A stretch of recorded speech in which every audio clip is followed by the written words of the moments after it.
हाय दोस्तों, जय हिंद। Lucent book, current affairs, Speedy, एडुटेरिया, अरिहंत, टुडे, दृष्टि, एमजेटी, समान अध्ययन, समान ज्ञान दर्पण इत्यादि वार्षिक, अर्धवार्षिक, मंथली, चैप्टर बाय चैप्टर याद करने के लिए चैनल जेन स्टडी वन को सब्सक्राइब कर ले ताकि आपको आसानी से याद करने में कोई दिक्कत ना हो। चलिए आगे। अफेयर्स वार्षिकांक 2024 स्पीडी पब्लिकेशन, इसमें 2200 प्रश्न है साथियों, जो कि एक कवर करेगा 1 मार्च 2023 से 1 फरवरी 2024 साथियों। ये देखिए मुख्य आकर्षण श्री नरेंद्र मोदी, स्वर्गीय कर्पूरी ठाकुर, श्री राम मंदिर, ये अवार्ड वगैरह मिला है, वो है एक मुख्य आकर्षण का पार्ट। ठीक है, चलिए हम लोग बगैर टाइम गवाए हुए चैप्टर पे चलते हैं। इसका सेकंड पृष्ठ है, कंटेंट्स है, इसको देख लीजिएगा साथियों। चलिए हम लोग आज याद करेंगे आर्थिक परिदृश्य। बढ़िया ढंग से इसको याद करेंगे साथियों, और आप लोग लिख भी सकते हैं या फिर सुनिए बढ़िया से, मैं याद करवा के जाने वाला हूं साथियों। ठीक है, चलिए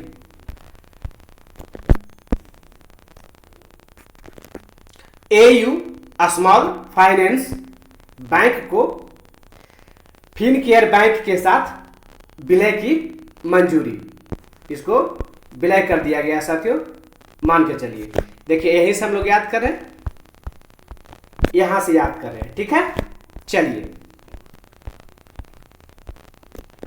भारत हांगकांग को पीछे छोड़ वैश्विक स्तर पर चौथा सबसे बड़ा इक्विटी बाजार बन गया है। सैमसंग को पीछे छोड़ एप्पल शीर्ष स्मार्टफोन निर्माता बना।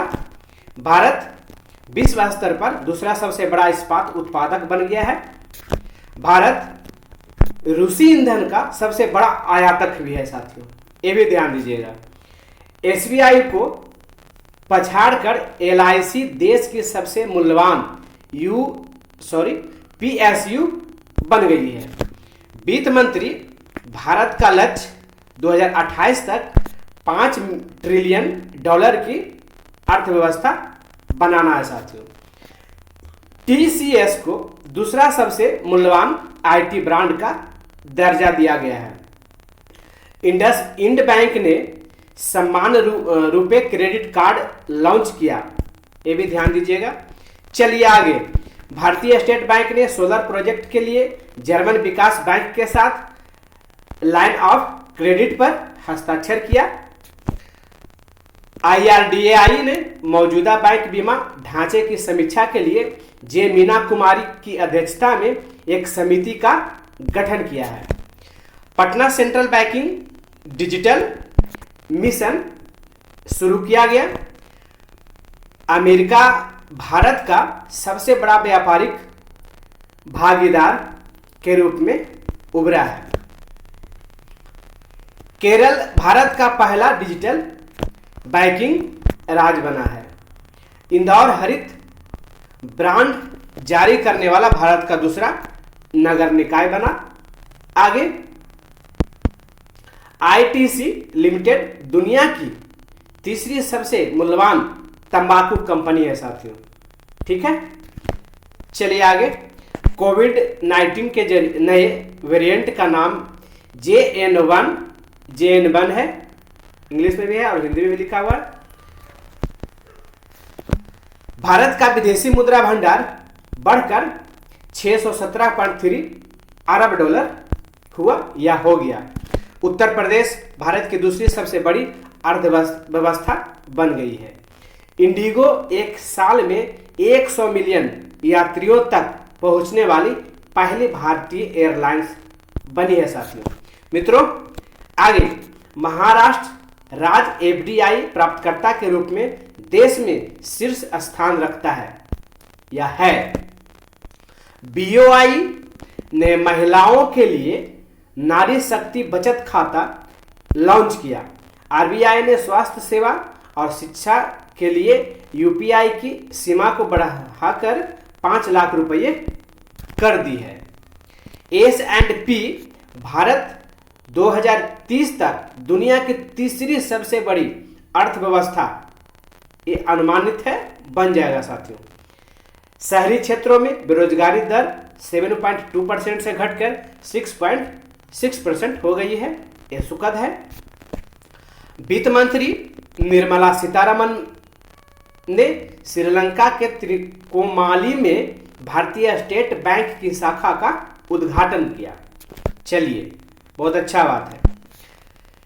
हिताची पेमेंट बैंक ने national payments corporation of India के सहयोग से भारत का पहला यूपीआई एटीएम लॉन्च किया।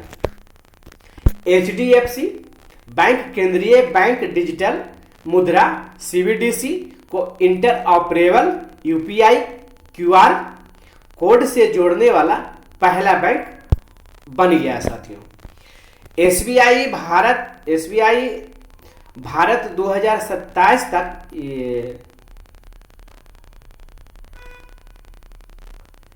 एसबीआई भारत 2027 तक दुनिया की सबसे बड़ी अर्थव्यवस्था।